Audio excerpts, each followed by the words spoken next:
Ladies and gentlemen. Attention, ce film n'est pas un film sur le cyclisme.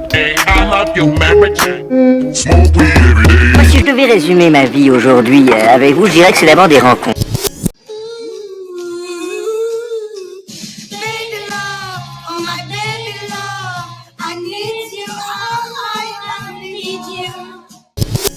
Salut à tous et merci d'être là pour ce nouvel épisode. Je suis avec le guide Barbu. Bonjour. Et on va vous parler d'un film. Mais avant tout, on va vous parler un peu du guide Barbu et vous expliquer un peu qu'est-ce qu'il fait sur YouTube. Donc le guide Barbu, ça fait 1 an que tu es sur YouTube. Ouais, ça fait 1 an et demi, ouais, c'est ça. 1 an et demi. Ouais, avec donc la chaîne Le Guide Barbu. Avant, j'y étais aussi, mais sur notre chaîne, mais bon, ça, on s'en fout. Et donc, ouais, avec Le Guide Barbu, j'essaye de parler de tout ce qui me plaît. Donc, la pop culture, le cinéma, bien évidemment, vu que c'est ma passion principale, les séries, les figurines, les BD, voilà. Même si pour l'instant, je n'en ai pas encore beaucoup parlé sur ma chaîne, mais c'est des choses que j'ai envie d'aborder. Voilà. Ok. Donc, moi, j'ai l'habitude de dire un peu ce que j'ai remarqué, les hauts faits sur les chaînes YouTube. Donc toi, j'ai vu que tu avais un format, le 88 images par seconde. Tout à fait. Ça, je peux te laisser peut-être nous en parler un petit peu. Bien sûr. Alors, 88 images par seconde, du coup, c'est vraiment l'émission principale, effectivement, de la chaîne, comme tu l'as souligné. C'est une émission sur laquelle je reviens, en fait, sur les sorties ciné de la semaine qui vient de passer. Et je donne, du coup, mon avis assez rapidement sur chaque film que j'ai vu. Donc, vraiment des sorties nationales. Hein. Donc, quand il y avait encore les cinémas d'ouvert, forcément, c'était les sorties ciné et les sorties SVOD. Et après, avec tout ce qu'on connaît, ça a été beaucoup plus la SVOD, la VOD et même les DTV, parce que au bout d'un moment, il faut vraiment trouver des choses à dire, quoi. Voilà. Donc là, ça fait plaisir que les salles rouvrent pour pouvoir justement reparler de cinéma qui vient du cinéma. Ça, on les attendait. C'est ça. Donc, tu fais aussi des unboxings. Ouais, je fais aussi des unboxings. Donc du coup, là, c'est simple, je suis abonné depuis longtemps à des Box Geek et du coup je me suis dit au bout d'un moment mais pourquoi je regarde moi-même des vidéos de unboxing, pourquoi j'en ferais pas en fait. Et je m'y suis pas mis aussitôt mais quand je m'y suis mis après j'ai pris plaisir à le faire et du coup je continue. Puis pareillement je parle aussi j'ai aussi une émission sur les séries que je vois pendant le mois, donc là du coup des séries de tout horizon, que ce soit des vieilles séries ou des séries qui sont d'actualité. Et puis après, là, j'ai aussi un format sur les achats que je fais. Donc là, du coup, il y a une vidéo qui est sortie sur les 20 Blu-ray que j'ai acheté récemment chez Blue Cats, qui a plutôt bien fonctionné d'ailleurs. Donc je suis plutôt content vu que c'était un peu nouveau pour moi de faire ce genre de format et ça marche. Donc tant mieux. Voilà. Ok, et il y a un troisième point qui est que tu fais aussi des fois des lives et qu'on te voit souvent dans l'équipe Megamax. Tout à fait, ouais. Megamax m'a repéré assez tôt, on va dire. Et du coup, il m'a invité une première fois il y a déjà quasiment 1 an. Et du coup, j'ai trouvé ça vachement bien de pouvoir travailler avec lui, que ces lives, justement, ça permet de rencontrer d'autres personnes aussi. Donc, c'est vachement bien. Et parler cinéma, surtout avec les autres en live. C'est ça qui moi, m'a fait beaucoup plaisir en cette période, de pouvoir échanger. Et vu qu'on peut plus le faire à l'extérieur, voilà. Donc là, c'était vraiment la bonne occasion pour moi et ça m'a fait rencontrer vraiment tout un tas de gens vraiment très chouettes avec qui, du coup, je fais aussi d'autres lives ailleurs, du coup. Moi, j'en fais pas encore vraiment sur ma chaîne parce que, en fait, j'ai peur d'être un mauvais animateur, hein, de pas savoir vraiment rebondir et du coup de laisser des blancs ou quoi. Donc, pour l'instant, je vais plutôt intervenir chez les autres, mais peut-être dans un futur, on sait jamais, sur ma chaîne. Et alors, le dernier point, c'est toi, est-ce qu'il y a une vidéo ou un nouveau concept que dont tu voudrais parler, en fait? Non, pas spécifiquement, mais effectivement, si vous avez l'occasion de venir sur la chaîne, essayez plus de regarder quelque chose comme un 88 images par seconde ou un bloqué devant mon écran, où là je parle de séries du coup, parce que c'est, je pense, des formats qui sont plus plaisants à voir de manière pour un public, on va dire, plus général, que des choses comme la vidéo d'achat ou unboxing qui va peut-être parler à plus une autre minorité qu'au tout venant. Voilà.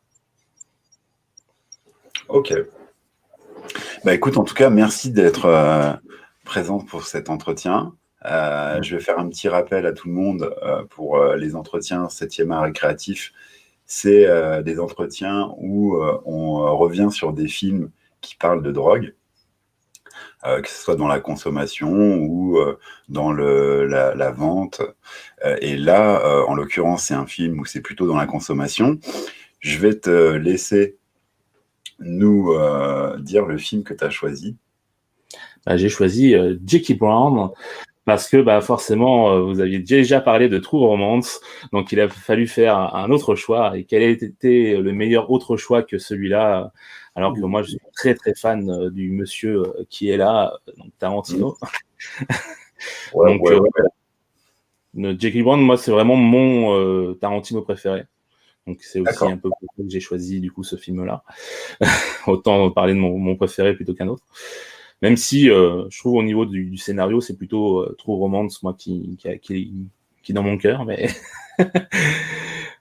moi, c'est le vrai Tarantino par un autre que lui, il n'aurait pas pu faire lui-même, en fait. Tu vois, Tony Scott, il a fait vraiment justement le film de Tarantino que lui, il nous aurait pas servi de la même façon et qui aurait peut-être été moins bon, tu vois, moins bon parce que du coup, il aurait peut-être fait quelque chose de trop dans la réflexion, trop, tu vois, trop tarantinesque peut-être. Alors que là, ça fait presque film hommage à qui est Tarantino pour moi. Mais bon, on n'est pas là pour parler du coup de trop roman.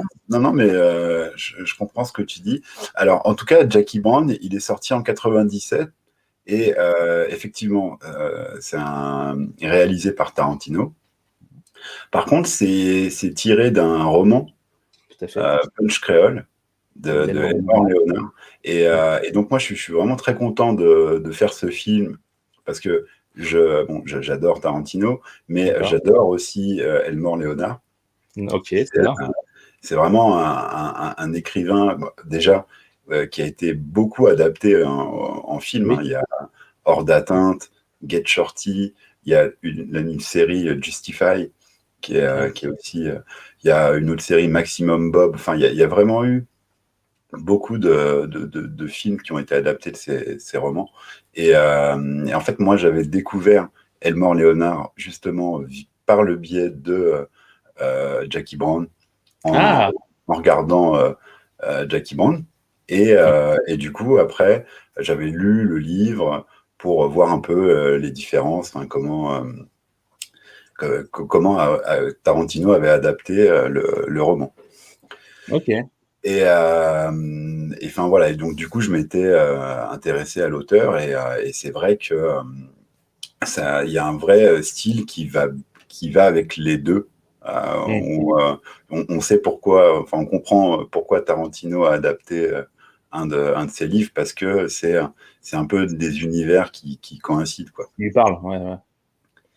On est sur toujours des personnages assez charismatiques, avec toujours des dialogues bien ficelés. Donc, c'est voilà, ça mais par contre, ce que je dois dire, c'est que quand je l'ai vu la première fois, par rapport à Reservoir Dogs et Pulp Fiction, c'est vrai qu'il y avait une cassure. Il y avait déjà le fait que l'ambiance est quand même différente. Elle est très sympa dans Jackie Brown, mais on est dans une ambiance plutôt...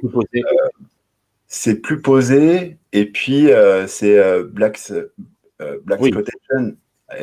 Et les personnages sont peut-être moins attachants. C'est des personnages, finalement, c'est à part Pam Grier. Bon, on va parler des personnages après. Oui, ce que je voulais dire, c'est qu'il y a quand même, par rapport à ces films d'avant, une autre patte, un autre style qui est assez... qui coupe avec ce qu'il avait fait. Mais ça, pour le coup, c'est beaucoup. Ouais. C'est justement le Tarantino, il l'a dit souvent en interview. Après Pulp Fiction, tout le monde l'attendait au tournant, et lui, il voulait pas faire un film entre guillemets, je mets des gros guillemets, meilleur et dans la surenchère de Pulp Fiction, mais justement quelque chose de différent, de plus posé, un peu en dessous selon ses critères à lui, en tout cas, c'est ce qu'il disait en interview.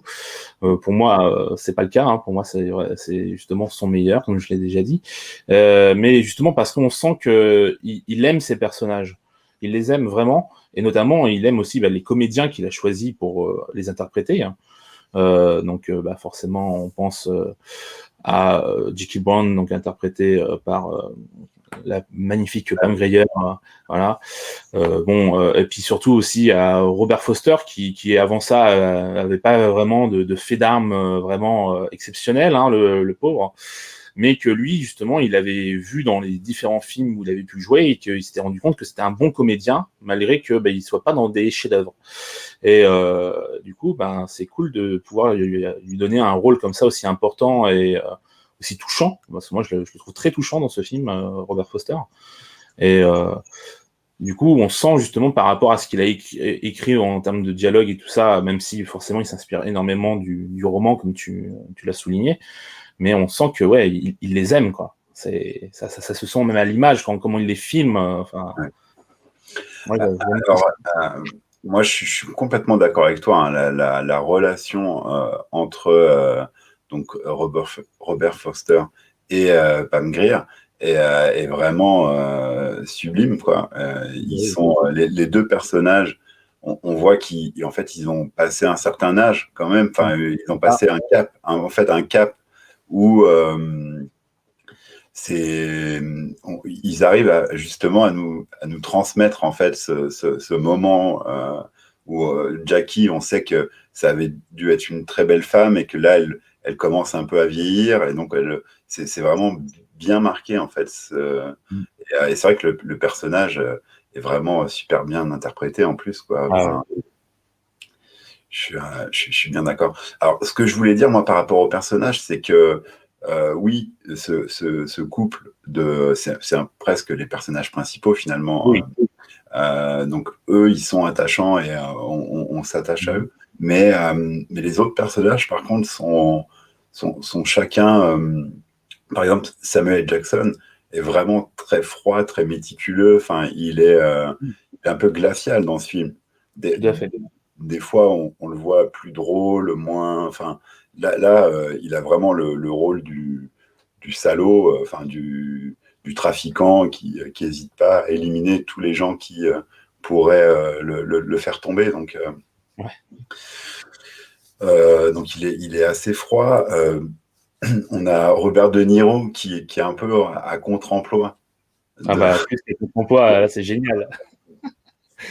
Là, il fait vraiment l'idiot quelque part, un peu, le gars qui sort de tôle, qui est complètement à l'ouest, qui comprend pas tout ce qui se passe autour de lui.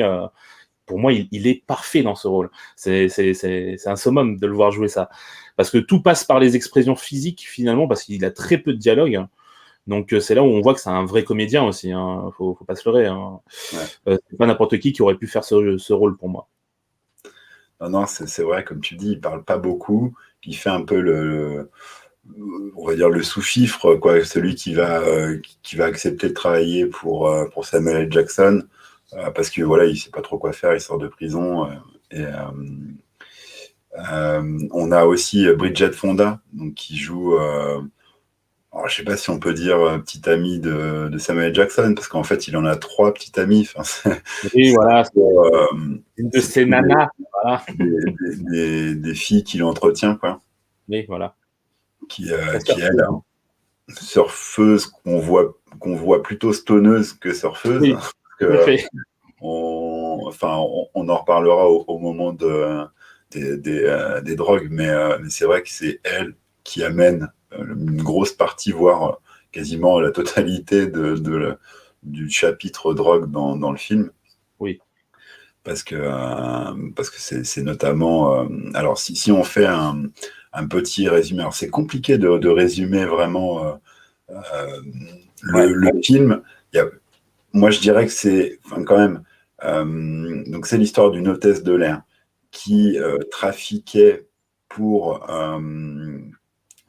qui faisait passer de l'argent entre les États-Unis et le Mexique pour un trafiquant de drogue.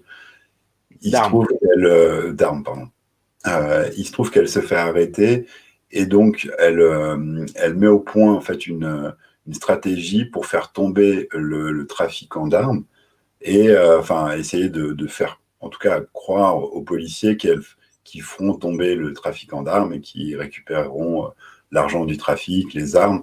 Et puis en même temps, en parallèle, elle essaye d'élaborer un plan pour s'en sortir de tout ça avec potentiellement l'argent du trafic.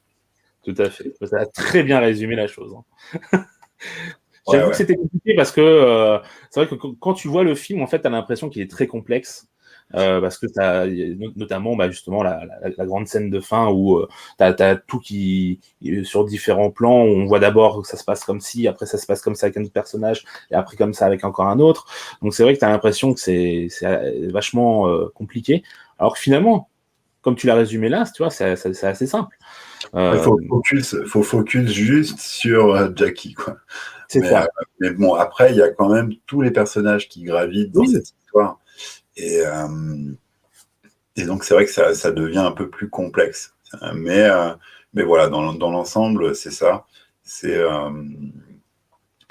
Et puis, en même temps, en parallèle de tout ça, donc Pam Grier, qui joue Jackie Brown, qui a fait la rencontre d'un prêteur sur gage qui la sort de prison quand elle est arrêtée. Donc, c'est le prêteur sur gage qui est joué par Robert Forster et avec qui ils vont essayer de nouer une relation. Après, le personnage de Robert Foster venait aussi de sortir quelques jours auparavant un autre employé du personnage joué par Samuel L. Jackson. Et ce type s'est fait descendre. Et nous, spectateurs, on sait qu'il a descendu très rapidement. Ça se passe sous nos yeux, quasiment. Et c'est vrai que du coup, lui, il se doute ensuite que forcément, ça doit être Samuel L. Jackson qui l'a liquidé pour pas qu'il parle, et que cette pauvre Jackie Brown risque d'avoir le même sort. Et elle, comme elle n'est pas non plus complètement débile, elle a compris ça aussi, et du coup, elle va vouloir se défendre, et c'est là où elle va du coup monter aussi tout un stratagème, aussi avec du coup son aide à lui. Et ça, c'est quand même plutôt intelligent, moi je trouve, parce que tu t'attends pas forcément à ce qu'une femme de son âge et qui est hôtesse de l'air, en plus dans une boîte miteuse pour la compagnie aérienne la plus nulle qui soit au monde a priori de ce qui est dit, et ce genre d'idée. Et en fait, justement, elle est déjà tellement plus bactère qu'elle n'a pas envie de finir comme ça. Et je trouve ça vachement chouette, justement, son combat pour essayer de s'en sortir finalement. Ouais, alors je voulais juste revenir parce que tu disais qu'il y a une personne qui se fait assassiner au début, qui se fait. En fait, il est joué par Chris Tucker. Et Chris Tucker, il avait joué aussi dans Friday, qui est un film de stoner. Donc c'était juste pour faire. C'est le premier entretien que j'ai fait sur la chaîne, c'était sur Friday. Regardez la vidéo, s'il vous plaît. Un petit big up à Esmodé qui était venu faire l'entretien et regarder la vidéo avec Chris Tucker.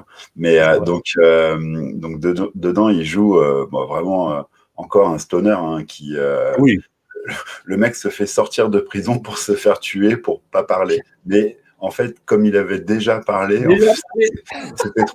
c'était trop tard, quoi. Donc, oui, mais quelque part, tu vois, le personnage de Samuel Jackson, il avait bien compris qu'il ne pourrait pas tenir en prison. Il le dit, et il le redit. Il dit, si tu connais Beaumont... Si tu connais Beaumont, c'est mort. Lui, il ne peut pas rester une seconde en prison, parce que sinon, il va parler. Il va parler. Si tu le connais. Il va parler. Ouais, complètement. Ouais. Et pourtant, il n'est même pas allé en prison, du moins pas vraiment, quoi. Ouais. Et dans le casting encore, il y a Michael Keaton en agent de la DEA.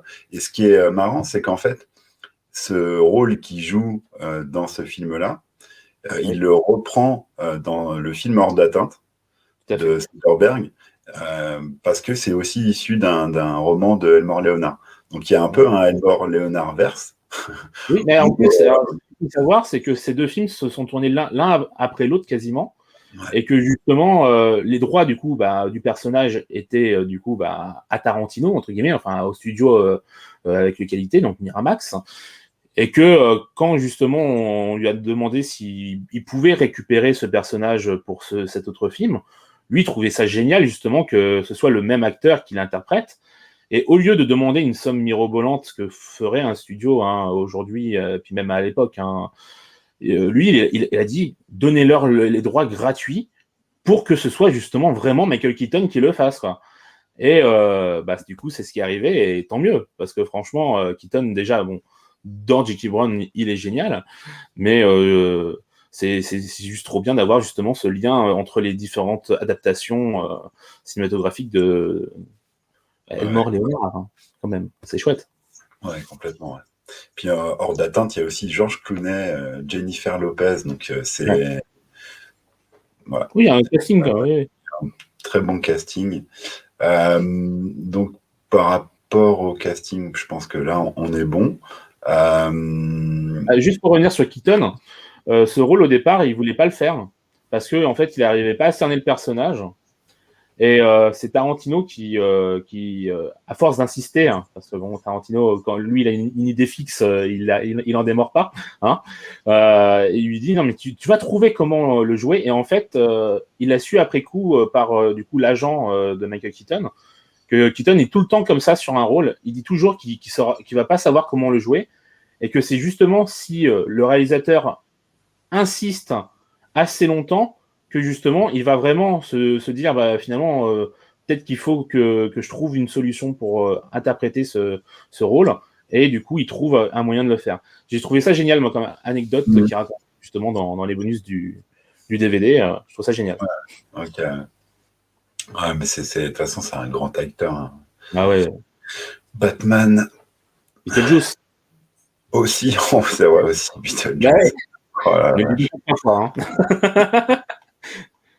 Et alors, oui, non, je voulais quand même aussi revenir quand même sur Robert Forster, parce que je sais pas si tu as vu Breaking Bad et Better Call Saul, oui. Mais voilà, il jouait aussi dedans, quoi. Et là, en revoyant Jackie Brown, voilà, c'était quand même un très grand acteur. Et bon, voilà, on l'a perdu l'année dernière, je crois, mais c'était de le voir déjà dans Breaking Bad, c'était bien. De le revoir dans Better Call Saul, c'était vraiment sympa aussi. Voilà ce que je pouvais. Dans ce film, il est vraiment, wow. Il est mais dur. justement, je ne me rappelais pas qu'il l'était autant, et que finalement, il paraissait également aussi humain. C'est-à-dire que certes, il est très très froid et méthodique et tout ça, forcément, vu qu'il fait quand même quelqu'un d'assez important et de méchant, entre guillemets. Mais la scène où il est en voiture avec Foster, et que là, il lui dit t'es sûr qu'à l'intérieur, il n'y aura personne d'autre que Jackie, hein? Putain, cette scène, mais elle est folle d'émotion. Elle me rend dingue. Parce que lui, là, dans ses yeux, à ce moment-là, tu vois qu'il se doute de quelque chose, et même qu'il se doute de sa propre mort, en fait, derrière ça. Et là, tu te dis, quand même, le gars, il sait qu'il va à l'échafaud, mais il y va quand même. Et moi, son pognon, il ferait tout. Je suis d'accord, il joue vraiment cette scène. Moi, la scène où je le trouve vraiment sournois, c'est quand il vient chercher le mec qui l'a fait libérer, là, le Beaumont, là. Il vient le chercher, genre, ouais, vas-y, viens, rends-moi. Qui c'est qui a sorti ton cul de prison? Viens, rends-moi un petit service. Au début, le gars, il est là, non, mais trop pas, comment ça? J'ai pas envie de venir, tu veux que je sorte maintenant à cette heure-là et tout. Et en fait, il le chauffe pour sortir, il lui dit, viens, on va aller manger un truc en plus, après, je vais te faire kiffer pour le faire aller 100 mètres et lui tirer 2 balles dans le dos, quoi, enfin, dans un coffre. On voit le côté en plus méthodique, parce que on le voit mettre ses gants et tout ça. Enfin, il y a un côté très froid, quoi. Très. prémédité. Mais par contre, il a un style incroyable avec son petit bouc, sa tresse de bouc, son kangol, son bonnet. Il a toujours des belles chemises ou des trucs. Enfin, son style, justement, c'est vraiment Samuel L. Jackson et Tarantino lui-même qui ont choisi à chaque fois les costumes et tout qu'ils portent, parce que la costumière, en fait, tout ce qu'elle proposait, ça marchait pas d'après eux deux, hein, voilà. Et c'est vrai qu'il faut savoir que Tarantino, quand même, il a vécu dans le quartier noir, justement, toute son enfance et tout ça. Donc, forcément, il les connaît bien. Il sait comment il s'habille, il sait comment il parle. C'est d'ailleurs souvent un reproche qu'on lui fait, qu'il fait que de mettre nigger dans les phrases de tous ses personnages, quoi, au bout d'un moment. Mais en même temps, entre eux, c'est ce qu'ils font. Et c'est pour ça que c'est aussi facile pour un Samuel Jackson de dire ses répliques, hein. Il le dit dans les interviews, et c'est pour ça qu'il aime tourner pour Tarantino, c'est que pour lui c'est naturel en fait de dire ces dialogues-là. Donc non, c'est chouette, hein. Ça marche toujours bien, en tout cas. Samuel Jackson dans les dialogues de Tarantino, c'est... Oui, tu le ressens. Ouais. Et dans la performance qu'il fait dans Django. Oui, c'est un titre. Oh là là, ouais. À l'opposé de ce qu'il fait là dans Jackie Brown, vraiment. Ouais, mais il est glaçant aussi là, hein. Mais il est glaçant aussi, hein. Ouais. Moi, j'aimerais pas l'avoir en face de moi, hein, dans Django, hein. Punaise. Ouais, non, c'est clair. Écoute, moi, dans les points un peu vraiment que j'ai aimé dans ce film, il y a vraiment la musique, l'ambiance, un peu Motown et tout ça, quoi. C'est tous les sons. Enfin, de toute façon, les sons dans les films de Tarantino, c'est toujours de la soupline, quoi. Moi, je sais que depuis que je suis adolescent, il y a une compile qui s'appelle la Tarantino Connection, où il y a quasiment tous les morceaux des films dans lesquels il a fait soit le scénario, soit réalisé. Et cette playlist-là, moi, je me l'écoute depuis 20 ans, quoi. Enfin, c'est génial. À chaque fois, il déterre des morceaux, il arrive à vraiment redonner, en fait, vie. Et en fait, c'est marrant parce qu'il fait ça avec la musique. Là, il fait ça un peu avec les acteurs. Il avait fait ça avec Travolta aussi dans Pulp Fiction. Il avait quand même été le rechercher alors qu'il faisait plus rien. Là, il le fait un peu avec Pam Grier et Robert Forster. Donc, mais justement, il le dit en interview, c'est pas quelque chose qu'il cherche à faire, ça, au niveau des acteurs. C'est, du moins dans ce qu'il dit en interview, hein. Il disait à l'époque, en tout cas, de Jackie Brown, qu'il cherchait le bon comédien par rapport au rôle qu'il devait jouer, et que pour lui, c'était évident à chaque fois. Et que du coup, il faisait pas exprès de chercher quelqu'un d'obscur ou quoi, ou que tout le monde avait oublié pour le ramener sur le devant de la scène. Et que, en fait, lui, contrairement aux autres réalisateurs, il n'utilisait pas la liste justement que les studios ont justement des comédiens et tout ça qui sont bankable et tout ça qu'il faut utiliser entre guillemets pour que ton film y marche, quoi, voilà. Et c'est surtout grâce à ça finalement que ces films sont un peu plus uniques par rapport au casting, parce que lui, il a pas besoin d'une liste, il fait par rapport à ce qu'il sait des personnages et des comédiens, et ça marche, quoi. Ouais, oui, non, mais c'est toujours des castings incroyables pour des personnages incroyables, quoi. C'est ça.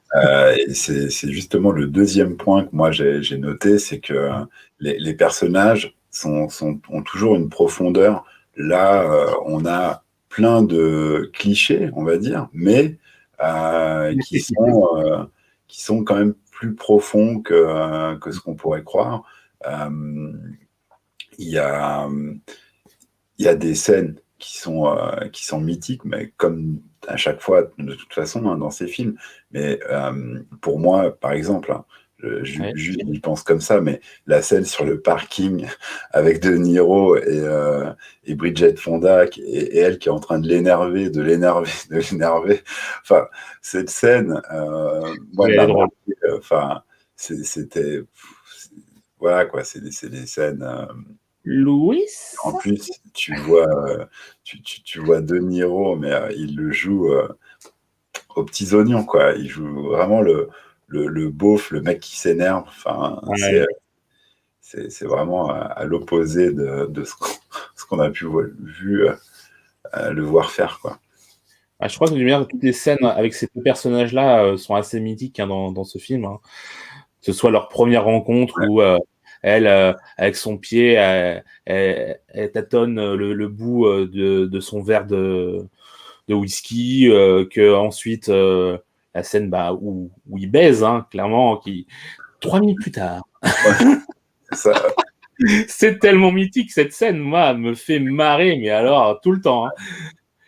Voilà. Mais Carrément. ouais. Non, bah, ça va avec tout va avec De Niro, quoi. Je veux dire, il joue vraiment le mec un peu raté, quoi. Le gars. En même Ah, temps, il sort de prison. Donc, oui. le 3 minutes, il est là pour ça aussi. C'est que.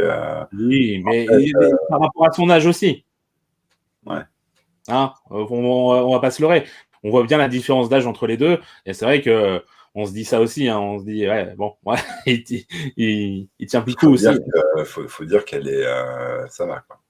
Ouais. Bridget Fonda, dans ce film-là, c'est vrai que j'avais un peu oublié, mais bon, c'est une jolie femme. Tout à fait. Et donc, oui, bah, dans l'aspect histoire d'amour, qui est quand même, qui vient en fait sublimer un peu le tout, je trouve, quoi. Parce que dans Tarantino, les histoires d'amour, alors, il y a trop romance, mais c'est pas vraiment lui qui l'a réalisé, mais dans les films que lui avait réalisés jusqu'à maintenant, voilà, Pulp Fiction, bon, il y avait un petit peu, voilà, par-ci par-là, mais c'était et donc là, on a quand même une histoire d'amour. Bon, après, elle se termine pas forcément comme j'aurais voulu qu'elle se termine. Ah, je trouve que c'est beau, moi, maintenant. Oui, ouais, c'est c'est beau, mais c'est pas le happy end, quoi. Non, c'est pas le happy end. Mais bon. Est-ce que ça nous aurait vraiment plu ou est-ce que finalement ça aurait été juste un happy end comme les autres? Au moins C'est là, vrai, on a quelque chose un peu unique, je trouve. c'est vrai, Ce c'est que vrai. j'apprécie perso. Non, non, j'apprécie. Je suis d'accord avec toi. Ça. Après, est-ce que j'aurais moins apprécié si c'était un happy end? Je sais pas. Bonne question. C'est peut-être ce petit truc-là qui fait que ça rajoute un petit côté. Ouais, t'as raison. Est-ce que toi, t'as d'autres moments cultes?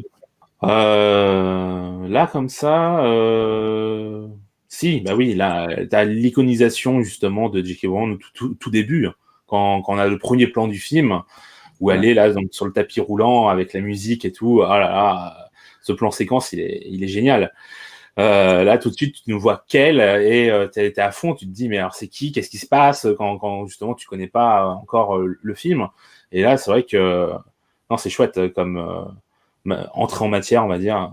Voilà. Après, je trouve que au niveau aussi de Samuel Jackson, il y a encore bah, la scène où il montre la vidéo là des meufs qui tirent avec tous les flingues, qui est hyper fun.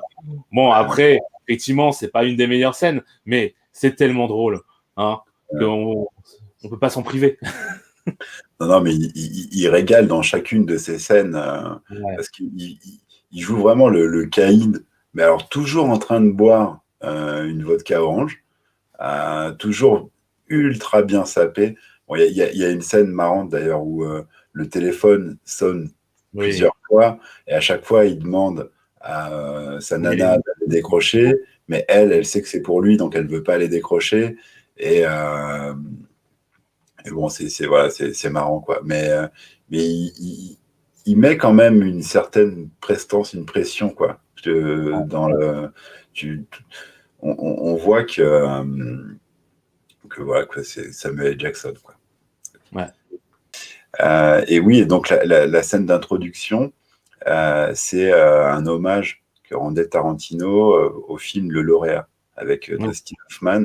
Donc apparemment, je connais pas bien le film l'horaire, Je l'ai vu il y a longtemps, mais ouais, il y aurait, ça il y aurait la même entrée, en tout cas, où on verrait Dustin Hoffman sur la musique The Sound of Silence, en train d'avancer sur un tapis roulant. Donc voilà, bon, c'est Tarantino, de toute façon, je pense Oui. que on repère que 1/10 des clins d'œil que lui, il met dans ses films, tellement c'est un psychopathe. Surtout là, en fait. Parce que dans un film qui fait hommage au film de Blaxploitation, moi personnellement, je sais pas pour toi, mais j'en ai pas vu des masses des films de Blaxploitation. Et du coup, je pense qu'il fait référence à énormément de ces films-là, et que nous, bah, on capte rien en fait. Hein. Il faut le dire franchement. Non, c'est sûr. Et c'est peut-être aussi ça qui faisait partie pas de ma déception, mais de ma surprise quand j'ai vu pour la première fois le film.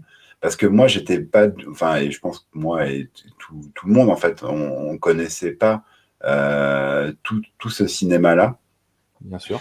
Et du coup, bah, les références, comme tu dis, on est passé à côté. Mais bon, après, moi, j'ai largement appris à aimer ce film à force de le visionner, parce que de toute façon, enfin, moi, je suis un peu le mec qui se regarde les Tarantino, enfin tous les Tarantino au moins une fois par an. Je comprends. Et bon, voilà, Jackie Brown, c'est vraiment. Moi, je dirais pas que c'est le meilleur parce que t'as mis la barre haut, quoi. Mais c'est un très bon. C'est un très, très bon, quoi. Vraiment. Moi, si tu veux, c'est vraiment par rapport au personnage hein, dans ce film-là où je te dis, je sens vraiment qu'il les aime et ça me touche profondément à chaque fois que je vois le film. Et puis, il y a pas un moment en fait où je suis pas en train de sourire quand je vois ce film, tu vois. Et il y a vraiment très peu de films qui me font ce genre d'effet. Et vraiment là, je l'ai remarqué en le revisionnant, c'est que j'ai toujours le smile tout le temps, tout le temps, tout le temps. Et même à la fin, je suis là en mode ah, bah quand même, faut arrêter. Mais ouais. Non, mais je te rejoins en tout cas que c'est le film qui met le smile, quoi. Ah ouais. Et la bande son boost. Enfin, tout est Ah ouais.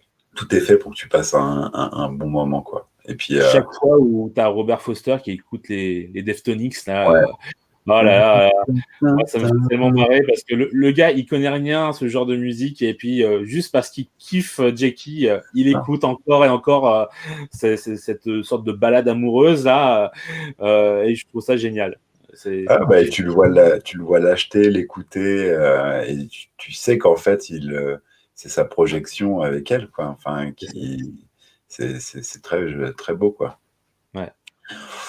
On va passer à l'étude de la thématique, hein, donc des drogues dans le film. Donc, comme je l'ai dit, c'est pas un film sur les drogues, c'est pas un film sur un dealer de drogue. Donc, l'aspect drogue, en fait, il est là plus pour expliquer un peu les personnages, montrer, donner de la profondeur, enfin, expliquer un peu à quel type de personnage on a affaire. C'est ça. Mais c'est pas quelque chose de central au scénario. On est vraiment plus sur un deal d'armes à feu et en fait la drogue est annexe. Donc au niveau de la mise en scène, quand même on a quelques petites scènes qui sont sympas. On a Robert De Niro et Bridget Fonda qui fument des bangs. Franchement, voir Robert De Niro se faire un bang, ça mérite le détour. C'est clair. Et puis, mais on n'a pas une mise en scène particulière, quoi. Il n'y a pas d'effet de style ou quoi. En fait, dans le décor, c'est comme ils boivent un verre d'alcool, ils fument un bang. Donc on va dire que voilà, c'est exactement, c'est naturel. Il n'y a pas non plus d'effet visuel à l'écran pour nous montrer des étapes. Des fois, on pourrait nous faire des trucs. Là, on est juste sur des gens qui, dans le quotidien, qui consomment Alors, je pense que des fois, il y a des bangs de bœufs, des fois, il y a des bangs peut-être de crack, enfin des pipes à crack. Tout à craque, ouais. On sait aussi que euh, Il y a la Bridget, cocaïne aussi, le sachet qu'on voit au tout début. Bridget Quand elle Fonda, est arrêtée, du coup. on sait qu'elle consomme de la cocaïne parce que Jackie se fait arrêter avec la cocaïne qui était pour elle. Donc on voit de la cocaïne, mais on voit personne en consommer, je crois. Non, personne. Même Bridget Fonda, on la voit pas en consommer. Donc voilà, c'est simplement pour voilà, mettre du contexte au personnage et la mise en scène, elle est vraiment naturelle. Il n'y a pas d'effets spéciaux, quoi. Voilà. Pour la crédibilité, donc le deuxième axe, bah, c'est pareil en fait. Comme de toute façon c'est pas trop mis en avant, oui c'est crédible. Hein. Enfin, encore une fois, on voit pas trop. Hein. Non, mais par contre, tu te doutes que Sharonda, par exemple, elle doit prendre quelque chose plus dans l'héroïne ou quelque chose comme ça, parce qu'elle est dans un sale état hein, quand même quand tu la vois. Il parle à un moment de effectivement de pipe à crack et tout, parce qu'ils disent que en fait il a des parce que Jackie Brown elle lui dit t'en vois pas une comment c'est quoi l'expression, c'est ta pute à crack ou un truc comme ça. Enfin, ouais. parce que je pense qu'en fait lui c'est un des trucs qu'il doit faire, c'est qu'il récupère des nanas, il les rend accros aux drogues et ensuite il les prostitue, quoi. Donc ça se trouve, elle prend. C'est vrai qu'en tout cas, elle a pas l'air. Soit elle est ultra timide, soit elle est bizarre, quoi. Mais elle est bizarre. Elle est pas tout à fait normale, ouais. Mais donc en tout cas, la crédibilité, il n'y a pas grand-chose. Oui, Elle est là et ça c'est réaliste. La place des drogues dans le film, donc le dernier point, bah, voilà, j'ai déjà répondu. C'est vraiment là plus pour donner un peu de profondeur, montrer que c'est ancré en fait dans l'époque et que voilà, que même si ils n'étaient pas en train de faire du deal de drogue, bah, de toute façon c'était quand même des milieux où il y avait de la drogue, il y avait de l'alcool aussi. C'est ça. Donc voilà quoi. Mais en tout cas, c'est pour moi ce qui me marque dans ce film, c'est De Niro qui tape une douille. Jamais j'aurais pensé voir ça dans ma vie et bon voilà, au moins ce film aura fait ça en plus, mais vraiment De Niro il a un rôle qui est tellement à contre-emploi que ça surprend, quoi. Au premier abord, ça peut surprendre parce que c'est sûr que ceux qui vont arriver en se disant « Ah, je veux voir mon De Niro, le big boss habituel dans mon film », bah là, accrochez-vous, hein, parce que c'est pas exactement ça que vous allez avoir, quoi. Et là, c'est un peu le loser, quoi. C'est un peu la Joe la lose, quoi. Mais justement, c'est bien parce que c'est tellement rare de le voir dans cet état-là, on va dire, que ça fait vraiment justement une plus-value au film pour ça. C'est comme, tu vois, Brad Pitt dans True Romance. Pour moi, c'est juste un kiff. En plus, on sait très bien qu'il a improvisé la moitié de ses scènes. Donc, voilà, des rôles comme ça qui sont certes pas forcément les meilleurs rôles qu'on peut avoir au cinéma ou quoi, les plus importants. C'est juste des kiffs, quoi. Et ça fait plaisir. Non, mais c'est marrant parce que tu parles de Brad Pitt qui prend un banc dans True Romance. Il y a quand même beaucoup d'acteurs qui ont fait des apparitions de stoner dans des films. Je vais y réfléchir et je vais essayer. Il y a un créneau là-dessus parce que je pense qu'il y a beaucoup d'acteurs qui ont dû faire ce petit truc. Ça doit être un petit délire, genre ils veulent tous cocher la case. C'est bon, j'ai fait mon film Je dirais un bang. Dire ouais, c'est cool. Et il va faire Il est des nôtres. il est des nôtres. C'est ça. Ouais, non, mais voilà, moi, après, voilà, c'est pas un film sur les drogues, mais il y a des petites scènes qui sont vraiment marrantes, quoi. Et puis, on revoit Chris Tucker, et donc ça, c'est rigolo aussi, quoi. En plus, Chris Tucker, c'est vraiment pour rendre service, quoi, parce que en vrai, à ce moment-là, il sort de Shanghai Kid. Un rôle comme ça, c'est rien pour lui, tu vois. Il a plus besoin de faire ce genre de choses. Mais en même temps, voilà, c'est des copains, des machins. Ils ont envie de s'amuser. Ben voilà, il vient faire ça et ça reste dans les mémoires, quoi. En conclusion, sur le film. Donc, moi, je dirais vraiment, si vous l'avez pas vu, il y a vraiment, faut le voir. C'est un film culte dans le panel de ce que peut faire Tarantino. En plus, c'est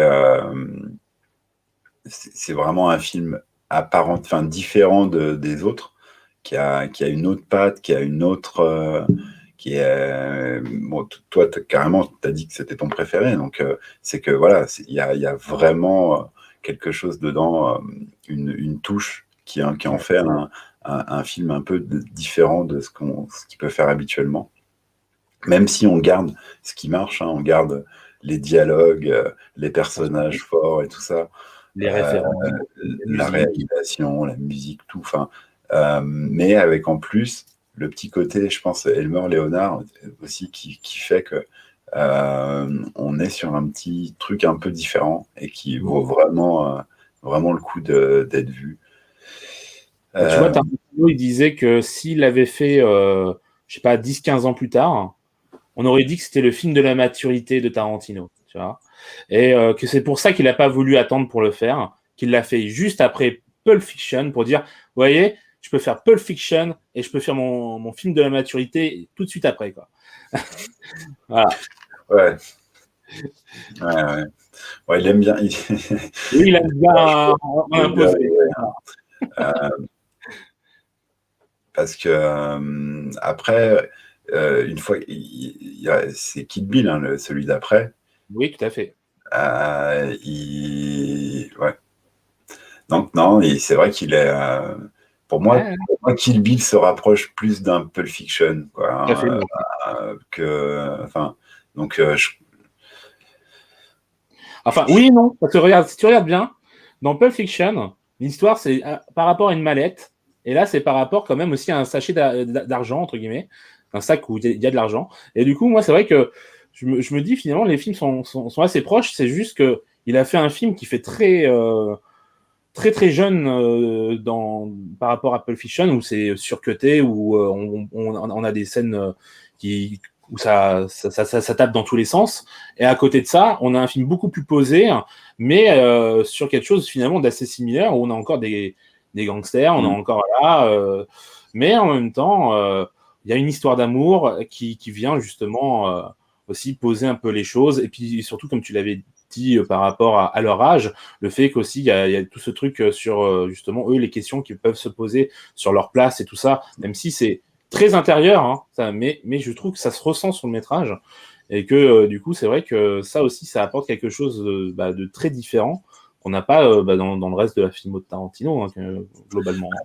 Tu parlais de maturité pour lui dans son cinéma. En tout cas, ce qui est sûr, c'est que les personnages dans le film sont matures et ils sont vraiment intéressants. Robert Forster est super intéressant. Pam Grier, vraiment, elle joue son personnage.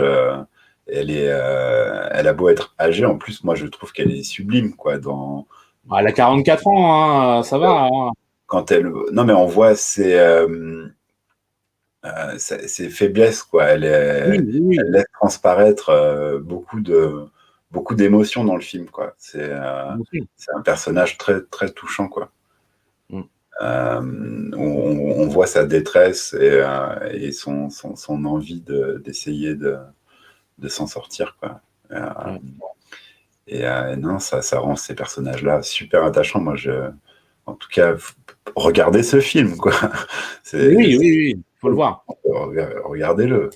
Puis Voilà. en plus c'est sa seule adaptation, donc juste pour ça, il faut le voir. Si on aime Tarantino pour les films qu'il a fait en tant que scénariste et réalisateur, voyez aussi celui-là pour voir qu'est-ce qu'il a fait en tant que adaptation, justement, vu que c'est lui qui l'a choisi. Tu vois, c'est pas un studio qui lui impose de dire allez, vas-y, fais ce film-là parce que voilà. Non, là, il a vraiment choisi parmi en plus 3 romans de Léonard, là, justement, pour savoir D'ailleurs, à la base, il n'était pas parti sur celui-là. Hein.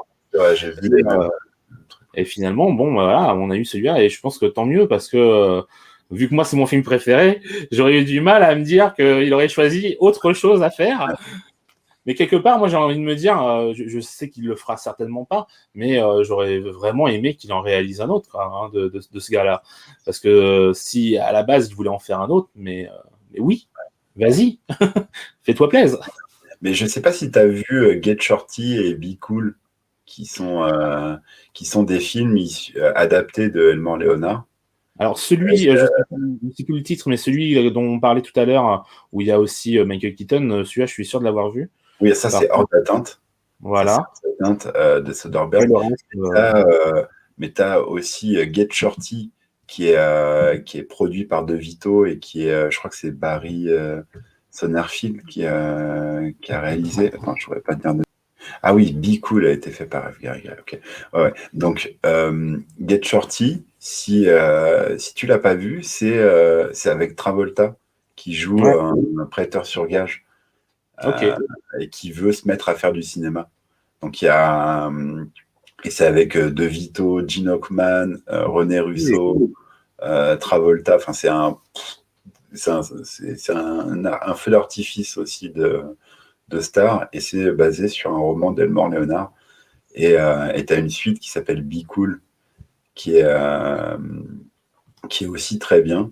Et dedans, tu as Dwayne Johnson qui joue un personnage incroyable avec une énorme choucha. Tu as peut-être déjà vu la vidéo sur YouTube ou quoi, mais Get Shorty et Be Cool, ça n'a rien à voir avec Jackie Brown, mais c'est issu de livres comme Jackie Brown l'a été, de Elmore Leonard.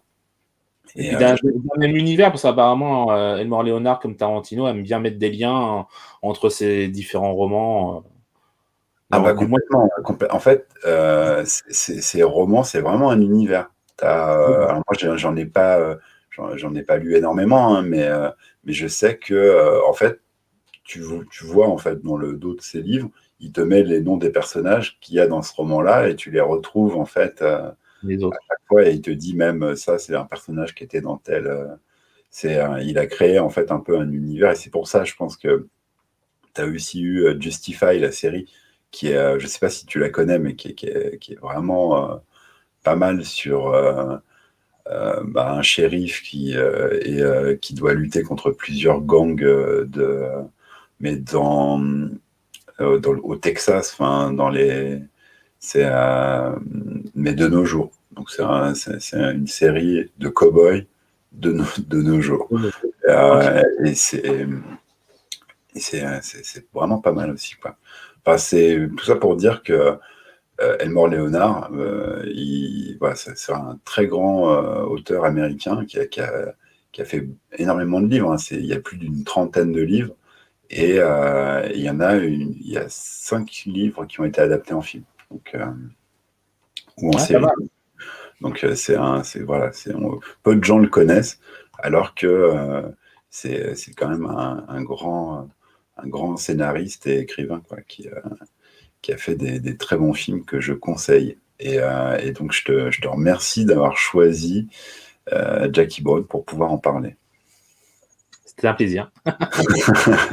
Même si j'adore aussi Tarantino, hein, mais là, ce film-là, c'est l'occasion de parler un peu aussi Elmore Leonard et du bouquin d'origine Punch Créole. Est-ce que tu as encore une conclusion, un truc à dire sur le film? Non, c'est bon. Eh ben, du coup, on va passer au bonus. Et donc, les bonus, si tu les connais, donc le premier, c'est je te demande de me citer une œuvre qui parle de drogue. Et ben, du coup, cette œuvre, ce sera Family Business, Ah, que j'ai découvert du coup il y a peu de temps. Hein. J'ai enchaîné, j'ai binge-watché les 2 premières saisons que j'ai beaucoup aimé. Hein. Igor Kotesman, tu me diras, j'aime bien son travail. J'ai déjà vu son film qui parlait de drogue 5, qui était déjà quelque chose qui m'a beaucoup plu, moi, personnellement. Du coup, je me suis dit, si il arrive à faire quelque chose dans ce goût-là, puis en plus avec Jonathan Cohen, moi je signe. ouais, Et effectivement, hein, c'est très drôle, mais pas que. Il y a vraiment justement des enjeux aussi, parce qu'ils se mettent vraiment dans la merde en fait, cette famille. Hein. C'est une dinguerie. moi, il y a Darmon, c'est bon. Quand il y a Darmon, Ah, c'est oui. Shut up and take my money, c'est bon. Et Enrico, En bah, plus, c'est Enrico. Mais, ah, mais Darmon, il est magique dedans. mais oui. Enfin, il est toujours très bon, mais là, en plus, dedans, il est très fort. Et Jonathan Cohen, c'est sympa. Il en fait un petit peu trop, Ah, je moi j'aime trouve, beaucoup. mais c'est sympa. Mais c'est sympa. Non, Ouais. non, c'est Non, puis, vraiment une série qui se regarde, en fait, sans. Moi, j'ai vu les 2 saisons, je crois. Il y avait 2 saisons. J'ai c'est déjà ça. vu les 2. J'ai déjà vu les 2 saisons. Et c'est vrai que ça se regarde très, très bien, quoi. Ouais, ouais. Et les situations sont toujours assez cocasses, on va dire. Assez folle. Ouais. Ouais, puis non, tu vois, l'idée de faire une bûcherie, enfin, et puis de l'appeler comme ça, surtout, tu vois, enfin, voilà. Il y a des idées, en fait, qui sont toutes simples, mais tellement, c'est tellement con, et tellement bien mis en scène, et tellement bien joué, hein, tout simplement, que bah, tu peux pas ne pas apprécier cette série. Ou alors, vraiment, c'est que vraiment, t'as un truc contre la drogue, ou je sais pas quoi, et encore, Ouais, enfin, je sais pas, mais je pense vraiment que tu peux que prendre du plaisir en voyant cette série. Et justement, là, tu vois un peu le business et tout, comment ça se passe. Et ils vont quand même aussi, ils vont loin, hein, ils vont très loin quand même. Hein, ils se mettent ouais, avec ouais, des gens qui sont vraiment dans le business et qui sont, on va dire, entre guillemets, vraiment méchants, un peu à la Hordel, justement, dans Jackie Brown, tu vois, qui il faut pas rigoler. Et l'allemande, là, non c'est ça oui, ouais, c'est ça. elle rigole pas, ouais, c'est clair. Ouais. Donc, ouais, non, c'est vraiment une bonne série qu'il faut découvrir. En plus, ça se regarde très rapidement. Les épisodes, ils font une demi-heure. Il me semble que tu as 8 épisodes par saison ou 6, je sais plus. Ça va très très vite. Ouais, Et justement, je suis impatient qu'ils sortent la saison 3 parce que, enfin, on veut savoir la suite, quoi. On peut pas s'arrêter là, quoi. oui, c'est vrai qu'ils nous font en plus un cliffhanger à la fin de la À chaque saison. fois, il y a un cliffhanger de bâtard à la fin des saisons. Tu fais, mais arrêtez, quoi. C'est Donnez-nous vrai, la suite. c'est vrai que ça, Puis, la musique, la musique là, du générique, moi, je la kiffe. Enfin, je l'écoute de temps en temps parce que j'aime vraiment. Et pareil, comme je te disais, Enrico Macias, moi, ça me fait trop, trop marrer parce que ma mère l'écoutait quand j'étais jeune énormément. Et du coup, forcément, ça me parle, tu vois, de le voir dans cette série où, bah, comme tu disais, t'as Darmon qui est ultra fan. Donc, ouais. forcément, ça parle aussi, du coup, bah, à son fils qui est joué par Jonathan Cohen. Et ils vont carrément aller jusqu'à produire son nouvel album et tout. Tu fais, mais quoi? Et puis, ce morceau, là, Loukoum, là, qui est complètement con et tellement drôle. Enfin, voilà. Moi, c'est Ouais, une non, série que j'aime beaucoup. c'est délirant. Ouais. Je suis assez d'accord. Ça se regarde tranquillou, quoi. Ah, grave. Family Business. Oui. Eh ben, c'est noté. Et donc maintenant, on va passer à ton stupéfiant. Donc c'est ton film de drogue préféré. Alors, moi, j'ai choisi Taking Off de Milos Forman. Parce que pour moi, dedans, il y a une des meilleures scènes sur la consommation de cannabis, mais alors ever, qui a été écrite par Jean-Claude Carrière, qui nous a quitté malheureusement il y a peu, où tu as donc un gars qui explique à des parents qui sont a priori réfractaires à la drogue, justement les effets du cannabis, comment on roule un joint et tout ça, et qui fait tourner le joint. Et là, franchement, moi, cette scène... Qui a une choucha. Ah, oui, je vois. Ils sont tous habillés en costume. Là. Oui, Oui, mais oui. ouais.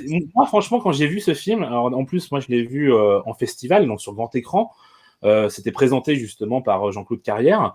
Et il nous avait prévenu qu'il y avait une scène comme ça. Il nous a juste dit, vous allez voir, il y a une scène à un moment donné où on explique comment rouler un joint. Et elle va vous marquer, c'est moi qui vous le dis. Et donc, du coup, c'est vrai que bon, quand tu connais pas le film, tu sais pas de quoi ça parle, tu vois le truc. Et effectivement, quand tu vois cette scène, mais tu peux plus après l'oublier. Je veux dire, elle est tellement mythique. Je sais pas, moi, franchement, j'avais jamais vu ça dans un film et je me suis dit, mais c'est génial. C'est une super bonne idée, en fait. C'est vrai. Mais c'est dans Ghost, en tout cas, je me rappelais de lui dans le métro. C'est le. Ouais. C'est ok. Mais dans ce film, effectivement, dans cette scène, en fait, c'est une soirée mondaine, quoi. Où, Oui, c'est ça, c'est une soirée mondaine. Oui, il y a que des riches, quoi. Et lui, il est là, genre, il montre le joint et tout. Et après, tout le monde se fait tourner le joint. En fait, je dis, je ne l'ai pas revu depuis l'époque où je l'ai vu du coup, au festival. Ça doit faire une dizaine d'années. Et il me semble vraiment que ce sont donc, effectivement des riches, mais des parents qui sont réfractaires justement normalement à tout ce qui est drogue et tout ça, et qu'ils sont là en fait pour qu'on leur justement pour que ce gars-là qui fait, je crois dans le film, une sorte de gars qui est censé justement être plus ou moins un docteur scientifique ou je sais pas quoi, qui va leur expliquer justement les méfaits et tout ça et comment justement pour combattre il faut connaître et que du coup il en vient cette scène assez surréaliste que tu t'attends pas à voir justement avec ce genre de personnage finalement. Et tu vois que cet acteur Vincent Schiavelli là, son personnage en tout cas dans le film dit lui il consomme hein. lui il fait pas semblant hein. Donc, la scène est sur YouTube. Oui, la scène est sur YouTube. Ouais. Bah écoute, on va arriver au dernier point. Hein. C'est ton point, c'est ton fait tourner. Donc c'est à toi. Tu connais le principe. Je connais. Bah déjà, je vais remercier Megamax, Vader Retro Cinéma et Mister Cult qui m'ont cité dans leur fait tourner justement déjà. Merci à eux, hein, vraiment. Puis moi, j'ai essayé de trouver justement également des chaînes qui ont, on va dire, moins de 1000 abonnés, du moins au moment où on tourne cette vidéo, hein, et qui méritent d'en avoir 1000, voire beaucoup plus. Donc, j'aimerais citer du coup The Serial Vlogger, des deux côtés de l'écran, Nico Ciné, À regarder dans le noir, et les écrans d'Alien.